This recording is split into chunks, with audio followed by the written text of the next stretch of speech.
कोई अलादीन का चिराग नहीं होता कि आप रगड़ेंगे और चीज़ें ठीक हो जाएंगी।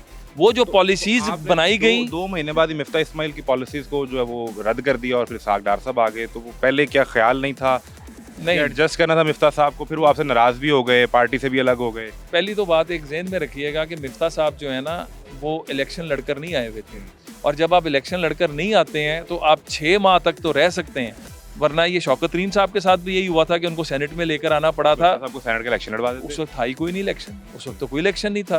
डार साहब की वालदा के घर पुलिस चली गई, कपड़े फाड़े गए, यहाँ लाहौर में जिसने कागजात नामजदगी जमा करवाए वहाँ पुलिस चली गई, तो आप तो राणा साहब सियासी कारकुन है, हमें आपसे ये उम्मीद है। जिनके साथ ज्यादती हो रही है, हम चाहे वो किसी भी जमात में, उनके लिए आवाज़ उठाएंगे, लेकिन पहले ये देख लें कि क्या ये हुआ भी है या नहीं हुआ। ये इलेक्शन बड़े जोश के साथ नहीं, होश के साथ लड़ना होगा। वोटर जो है उसको फैसला मेरिट की बुनियाद पे करना होगा, क्योंकि इस इलेक्शन ने पाकिस्तान की सिमत का तयन करना है। राना मशहूद हमारे साथ मौजूद हैं, पाकिस्तान मुस्लिम लीग नून की मंशूर कमेटी का भी हिस्सा हैं। राना साहब, एक बड़ी हेल्दी डिबेट से अब निकल के आ रहे हैं, नौजवान आपके साथ थे। 8 फरवरी 2024 के दिन का माहौल क्या देखते हैं आप? मैं ये समझता हूँ कि ये इलेक्शन बड़े जोश के साथ नहीं, होश के साथ लड़ना होगा। वोटर जो है उसको फैसला मेरिट की बुनियाद पे करना होगा, क्योंकि इस इलेक्शन ने पाकिस्तान की सिमत का तयन करना है।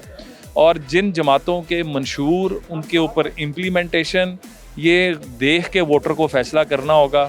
और नारों पे नहीं जाना, जज्बातियत पे नहीं जाना, डिलीवरेंस पे जाना है, क्योंकि पाकिस्तान के सर्वाइवल डिलीवरेंस में है, पाकिस्तान का सर्वाइवल इम्प्लीमेंटेशन ऑफ पॉलिसीज में। आपने राना साहब डिलीवरेंस की बात कर दी, आप मंशूर कमेटी का हिस्सा भी हैं।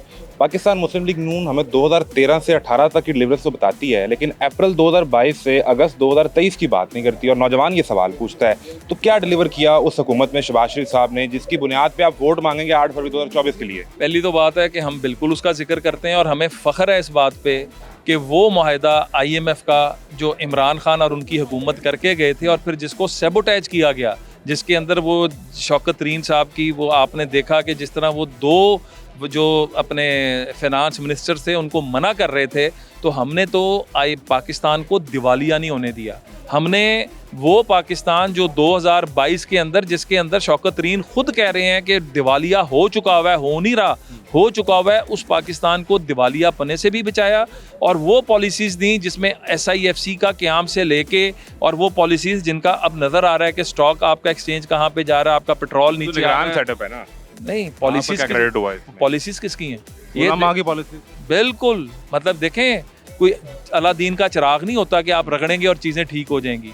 वो जो पॉलिसीज बनाई गई, 2 महीने बाद ही मिफ्ता इस्माइल की पॉलिसीज को जो है वो रद्द कर दिया और फिर साग डार साहब आ गए, तो वो पहले क्या ख्याल नहीं था, नहीं एडजस्ट करना था मिफ्ता साहब को, फिर वो आपसे नाराज भी हो गए, पार्टी से भी अलग हो गए। पहली तो बात एक ज़हन में रखिएगा कि मिफ्ता साहब जो है ना वो इलेक्शन लड़कर नहीं आए हुए थे, और जब आप इलेक्शन लड़कर नहीं आते हैं तो आप 6 माह तक तो रह सकते हैं, वरना ये शौकत तरीन साहब के साथ भी यही हुआ था कि उनको सेनेट में लेकर आना पड़ा था। आपको सेनेट का इलेक्शन लड़वा देते। उस वक्त था ही कोई नहीं इलेक्शन, उस वक्त तो कोई इलेक्शन नहीं था, तो 6 माह में मिफ्ता साहब ने जाना ही जाना था, और मिफ्ता साहब ने जो पॉलिसीज बनाई थी वही कंटिन्यूटी हुई है। में जो 2018 में आप मांग रहे थे लेवल प्लेइंग फील्ड, वही अल्फाज हैं, टेबल टर्न हुए हैं, सिर्फ चेहरे बदले हैं, और अब तहरीक इंसाफ मांग रही है।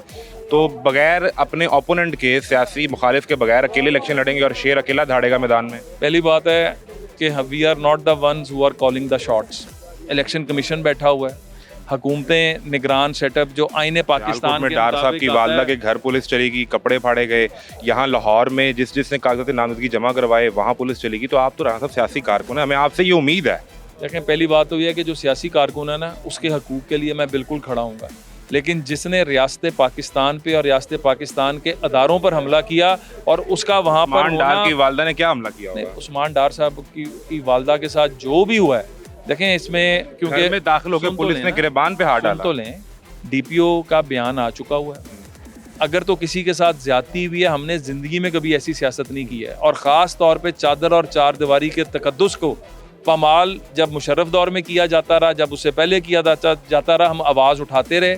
जिनके साथ ज्यादती हो रही है, हम चाहे वो किसी भी जमात में, उनके लिए आवाज़ उठाएंगे, लेकिन पहले ये देख लें कि क्या ये हुआ भी है या नहीं हुआ। जज्बातियत पे नहीं, पाकिस्तान इस वक्त जहाँ पर खड़ा है फैसले जज्बातियत पर नहीं, होश लेवल के साथ। प्लेइंग फील्ड क्यों तमाम पार्टियों को नहीं मिलती? और अब आप बात करें ना कि तरीके इंसाफ को मिलनी चाहिए, अवाम इलेक्शन में उन्हें बाहर निकाल दें, ये अवाम का हक है। देखें 2018 के इलेक्शन के अंदर जो लेवल प्लेइंग फील्ड हमसे ली गई थी और जो वो आज पाकिस्तान तरीके का इंसाफ से भी सुन तो छीन ली लेना, जो पाकिस्तान का नुकसान हुआ खाली PMLN का नुकसान नहीं हुआ, उस 2018 की लेवल प्लेइंग फील्ड लेने पे जो पाकिस्तान का नुकसान हुआ, हम सिर्फ ये चाहते हैं कि वो जो ज्यादती हमसे की गई थी उसका अजाला किया जाए, नंबर 1।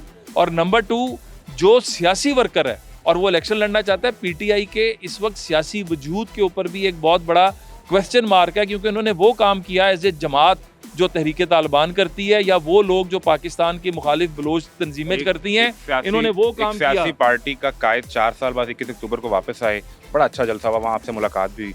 उसके बाद ग्राउंड लेवल पे PMLN एक्टिव नहीं है, या तो लगता ये है कि आपको बता दिया गया है कि तुसी शेरवानी सिलवा लो, ताड़ी वारी है, या आप कनेक्ट नहीं कर पा रहे हो आवाम से? अल्लाह के फजल से हमारा प्रोसेस वाहिद जमात है जिसने इंटरव्यूज़ कॉल किए। हमारे पास 40,000 से ऊपर एप्लीकेशंस आई MNA MPA के लिए। कोई जमात ये दावा नहीं कर सकती। तो वो प्रोसेस इस वीक में कंप्लीट हो जाएगा। टिकटें दे के जब ये लोग अपने अपने हलकों में जाएंगे, फिर आपको एक इस तरह की सियासी एक्टिविटी नजर आएगी जो पाकिस्तान की तारीख में इससे उससे पहले नहीं हुई। वर्चुअल जलसा ही कर लें। आपके मुखालिफिन ने किया एक वर्चुअल जलसा करें, उधर रात गए भी 3 घंटे में है, उस पर हमें ये तो उम्मीद होगी ना कि इंटरनेट बंद नहीं होगा। देखें बात यह है कि बॉट्स को इस्तेमाल करके और वो जो हैं उनको करके हम आपको एक्चुअल जलसे करके दिखाएंगे। और अगले हफ्ते से वर्चुअल जलसा नहीं करेगी नून लीग। वर्चुअल जलसे मियां साहब उसमें खिताब करें। वर्चुअल जलसे की जरूरत ही नहीं है। 21 अक्टूबर आप देखें, अल्लाह के फजल से पाकिस्तान की तारीख का नहीं, दुनिया के बड़े जलसों में से एक बड़ा जलसा था। तो जब हम निकलेंगे, जब शेर निकलेगा, उसकी धाड़ पूरा पाकिस्तान क्या पूरी दुनिया सुनेगी। राना साहब बहुत शुक्रिया, thank you very much ji.